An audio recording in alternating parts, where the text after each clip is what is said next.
Aliens. When they arrive, will they be friend or foe? The truth is, we may never know. Should they be greeted with open arms or by the heavy artillery of Earth's defenses?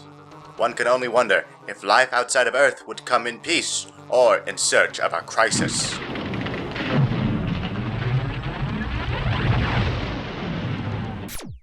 I'm gonna be honest, I do believe that aliens are coming. In fact, scientists are so desperate for aliens to find us, you would think that they're a bunch of teenagers waiting on a railroad track for the inevitable to finally snuff them out. Now all that's left for us to do is to predict, obviously, whether or not these aliens that are coming will be peaceful or hostile. The latter of which is probably the more likely scenario. That being said, I do think it's appropriate to give ourselves a very good idea of what's to come. Fiction that ranges all the way from movies to video games have a wide variety of depicted aliens, most of which are bad. By bad, I mean evil. So today, I want to go over the aliens that I believe would be the greatest threats to humanity. Enjoy the video. As far as horror goes, the 80s were a gold mine for science fiction. We got The Fly, They Live, Aliens, which we will get to later, I promise, and The Thing. The Thing is a remarkable feat of sci-fi horror. It combines elements of isolation and body horror that look scary as hell, even today, thanks to the masterful use of practical effects. But let's get down to brass tacks. The Thing is about, well, The Thing.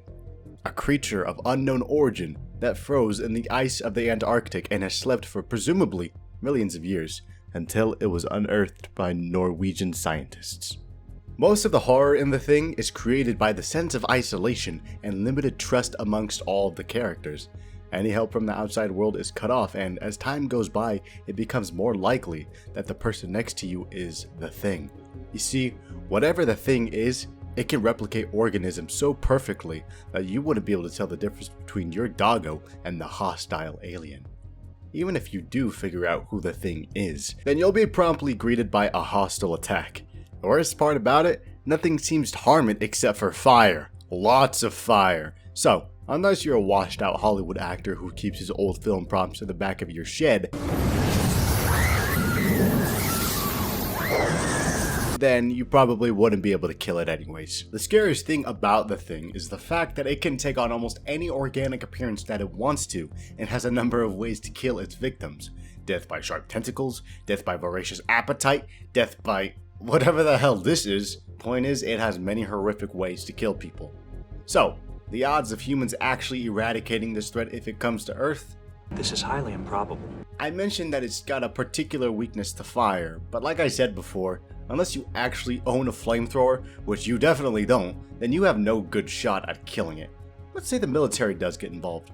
I'm 100% sure that the Thing would just infiltrate any government building and find its way all the way to the top and just declare nuclear war. So, yeah, the Thing is absolutely a threat to be feared.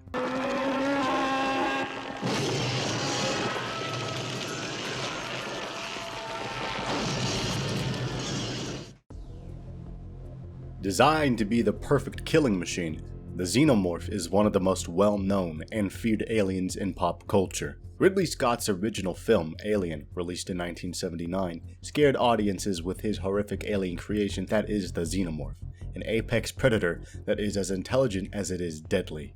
The Xenomorph is armed with sharp claws, as well as a sharp tail, and a deadly inner jaw that can pierce a human skull with ease. Though the Xenomorph is a capable fighter, it prefers to take a stealthy approach when it comes to killing its prey, choosing to lurk in the shadows, waiting for easy prey to happen upon it. But it's not just the Xenomorph you have to worry about. Definitely the scariest thing about this species is its life cycle. It all starts with just an egg, and from that egg comes the infamous facehugger, which latches on to its host's face in order to, well, impregnate them. The facehugger inserts an embryo inside its victim. Though the victim seems fine shortly after the facehugger lets go of them, they'll eventually succumb to an agonizing death while giving birth to a chestburster, which is a miniature-sized xenomorph that only takes hours to fully mature to a killing machine.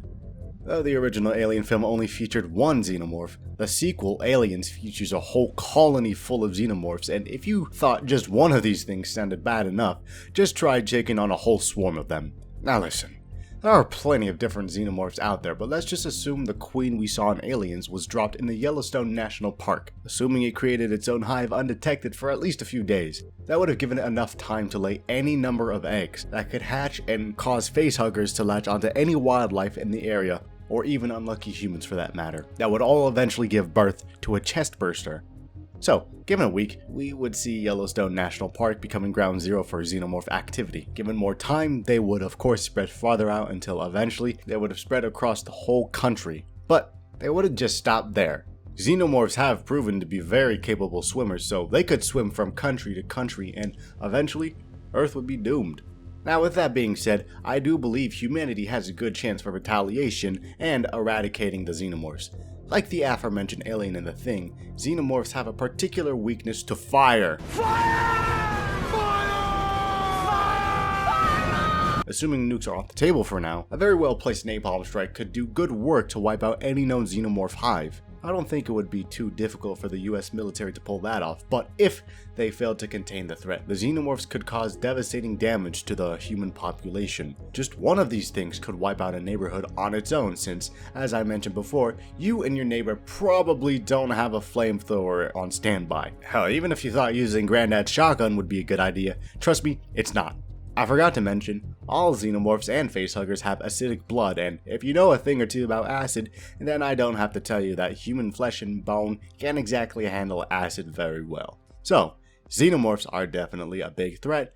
However, I do believe that they can be dealt with easily as far as military standards go.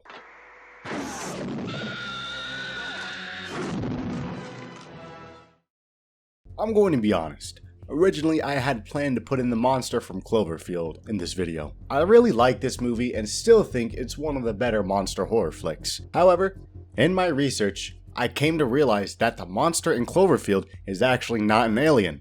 It came from the deep depths of the ocean actually. So, that was kind of awkward for a moment. I then had to think about what other alien could I talk about.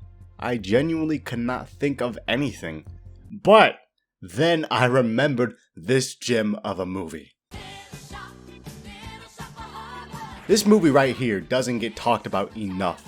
Based on a musical that was based on a joke of a movie, literally, this movie was made as a joke. Little Shop of Horrors was released in 1986 and over the course of its lifetime would garner a cult following that fell in love with its fun idea of a mean green mother from outer space that coaxes a gullible protagonist in not only feeding him blood, but actual humans as it gets bigger and bigger. It's such a wild concept for a movie, and it's packed with lots of jokes since it's a comedy. Well, then I'll just have to take twice as many, won't I? Twice as many? Twice as many? Twice as many? And not only is it a comedy, but it's also a musical, and wow, the music for this movie is actually so awesome. From Skid Row all the way to Mean Green Mother from Outer Space. I'm not one who typically likes to sit through musicals, but Little Shop of Horrors just has so much fun with every little bit of the production. Enough praise though. Audrey II is probably the most evil alien on this list. The protagonist, Seymour, uses a plant that he finds on the street to help out the business that he's working for, which is failing up until he introduces the locals to Audrey II, named after the girl of his dreams. In any of my books. I gave it my own name, though. I call it an Audrey II. After me? I hope you don't mind. Audrey II catches the interest of all the people in Skid Row and just keeps getting bigger and bigger. That's not because Seymour is making sure to water the plant when necessary, though. It's because Audrey II is actually an alien from outer space that has a taste for blood. And Seymour reluctantly feeds the plant exactly what it asks for. At first it's just blood spilled from Seymour's fingertips, but as Audrey II gets bigger, so does its appetite.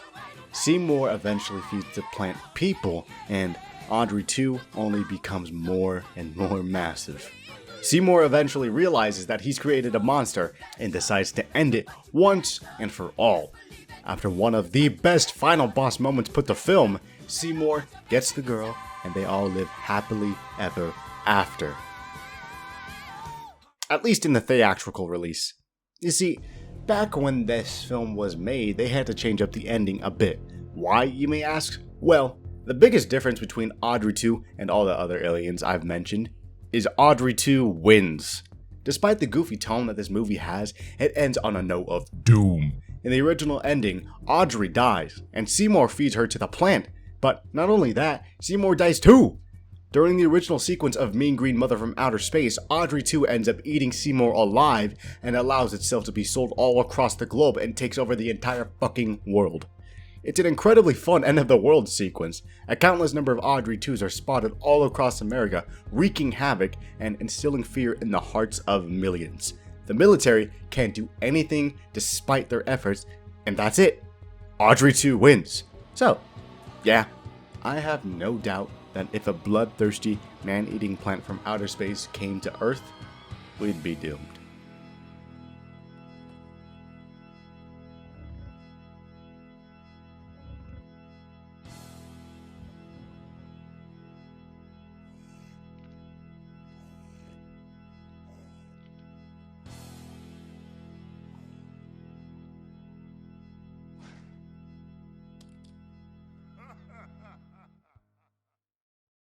I wanted to say this at the end of the video. I had planned to make this video like a lot longer, and just that would have been a lot more writing. I'm not going to do that for this one, because I do think this video is already going to be at least 10 minutes, which is perfectly fine enough for a video of this nature. 10 minutes, perfectly okay. So I am going to continue this subject later on, and instead of talking about aliens in movies, it's going to be about aliens in video games, which I think is going to be way more fun, to be honest.